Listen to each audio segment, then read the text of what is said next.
I'd like to bring your awareness to how much generalizations kill our progress and our potential success in our life, whether it's in our personal life, in business, relationships, health, anything.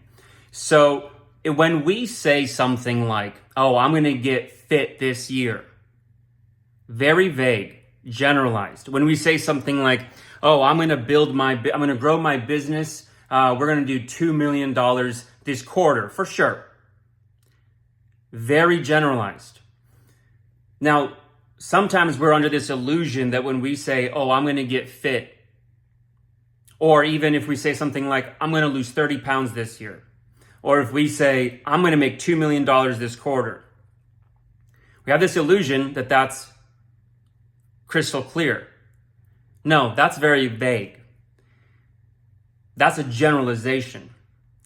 Clarity, having actual true clarity, is breaking down precisely by what date you're going to lose the 30 pounds or earn the $2 million, mapping out precisely who is going to do what, when.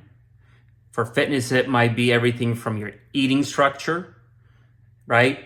Your fitness plan, your supplementation, your sleeping habits, your whole life structure. What milestones are you going to plan on hitting as you progress towards your end goal date for losing 30 pounds? For the 2 million, who is going to do what, when? What kind of marketing, when? What offering? In what order? What sort of sales sequence? Like, all these details have to be mapped out. And I did this for a really long time, right? Especially setting goals, and especially kind of the beginning of the year, which is the time of the year right now when I'm making this video. We tend to say, this year I'm going to do X, Y, and Z. And I used to be the king of making these really long goal lists for the year because we have this illusion that we have so much time. Let me ask you something. Have you ever ended the year and asked yourself, where the heck did the time go? And also looked at your goal list from 12 months ago and realized not even 25% of it got achieved? It's because we have ideas, we have fantasies, we envision with a picture in our mind. We see the end line, we see the finish line, but we have no plan in place for the process, the practice, the structure, the implementation, the execution.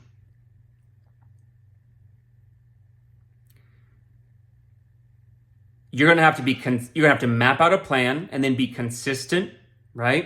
You're going to have to be disciplined. Without those two things, I hope you understand, you're not going to accomplish any big goal without consistency and discipline. But if you want to be consistent, that means you're measuring something. Otherwise, you don't know if you're consistently hitting something. Do you get what I'm saying? By the definition of the word consistency, you're measuring something.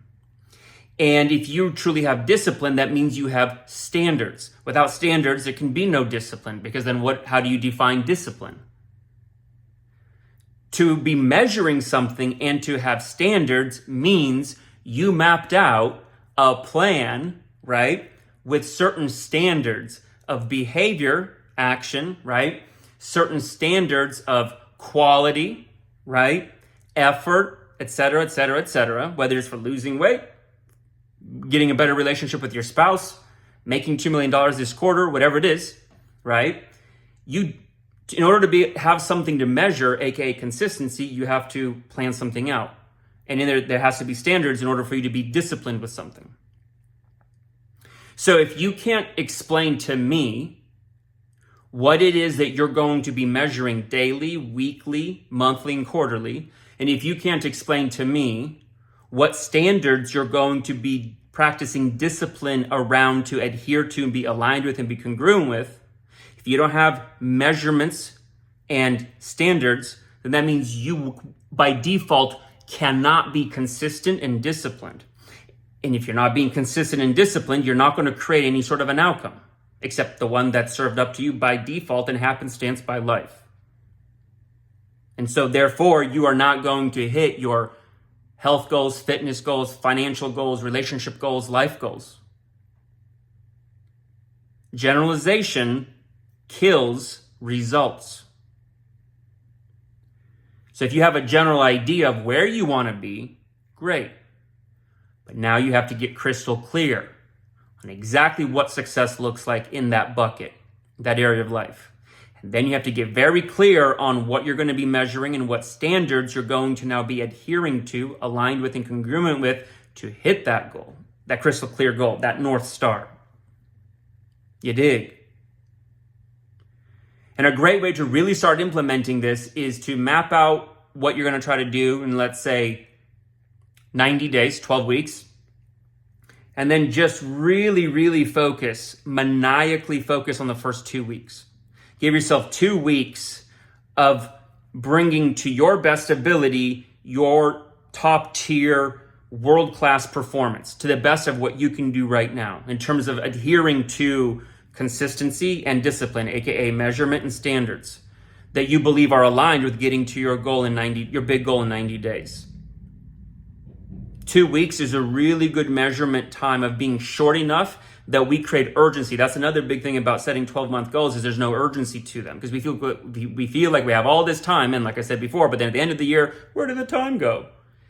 So set a 90-day goal and then map out a 12-week plan. Take the first 2 weeks and absolutely lock in on them like a pit bull on a bone, right? Like a starving pit bull on a bone. And you will very quickly learn if what you're doing is creating progress. You'll very quickly learn if you actually mapped out a plan you can stick to and execute on, or if maybe you were awfully generous with time commitments. Then that means you have to revamp the rest of the 10 weeks for the 12-week plan because the first 2 weeks didn't go as planned if you gave it your best effort and the progress that you planned on isn't being made, right? So really looking at that 2-week starting period, really focus on daily and weekly measurement and standards, aka consistency and discipline. And then based upon that very fast, intense, urgent, short timeline feedback loop, you can then very effectively optimize and dial in the next 10 weeks and then keep that same intensity and intention. Generalization kills results. Clarity shows you exactly what you have to do, when you have to do it, and in what order. So, whatever your goals are for this year, if they're just listed out as a goal, that, my friend, is a generalization and may be one of, if not the primary reason why you maybe consistently have not been hitting all your goals every new year. It's lack of clarity. Get clear. Take action.